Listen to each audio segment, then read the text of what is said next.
America వెళ్లాలనుకునే భారతీయ H1B visa దరఖాస్తుదారులకు ఊహించని అడ్డంకి ఎదురైంది. అమెరికా ప్రభుత్వం కొత్తగా ప్రవేశపెట్టిన సోషల్ మీడియా తనిఖీల విధానం కారణంగా భారత్లో అనేక వీసా అపాయింట్మెంట్లు వచ్చే ఏడాదికి వాయిదా పడ్డాయి. ఈ మార్పులపై భారత్లోని అమెరికా రాయబార కార్యాలయం మంగళవారం రాత్రి దరఖాస్తుదారులకు కీలక సూచనలు జారీ చేసింది. ఇక వీసా అపాయింట్మెంట్ తేదీ మార్చబడినట్లుగా మీకు ఈమెయిల్ వచ్చి ఉంటే కొత్త తేదీలో మాత్రమే హాజరు కావాలని రాయబార కార్యాలయం స్పష్టం చేసింది. ఒకవేళ ఎవరైనా పాత తేదీలో ఇంటర్వ్యూ కోసం వస్తే వారిని కన్సులేట్లోకి అనుమతించబోమని హెచ్చరించింది. బ్లూంబర్గ్ నివేదిక ప్రకారం డిసెంబర్ మధ్య నుంచి చివరి వరకు జరగాల్సిన అనేక ఇంటర్వ్యూలు వచ్చేడాది మార్చి నెలకు మార్చబడ్డాయి.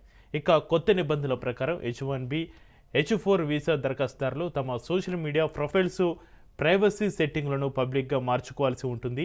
ఈ నెల 15 నుంచి అధికారులు వారి ఆన్లైన్ కార్యకలాపాలను సమీక్షించి జాతీయ భద్రతకు ముప్పు కలిగించే వారిని గుర్తిస్తారు. ప్రతి వీసా మంజూరు ప్రక్రియ ఒక జాతీయ భద్రత నిర్ణయమని అమెరికా విదేశాంగ శాఖ పేర్కొంది. ట్రంప్ ప్రభుత్వం అధికారంలోకి వచ్చాక H1B వీసా ప్రోగ్రాంపై నిఘా పెరిగింది. నైపుణ్యం కలిగిన విదేశీ ఉద్యోగులకు ప్రాథమిక మార్గమైన ఈ వీసాపై ఇప్పటికే అనేక ఆంక్షలు విధించారు.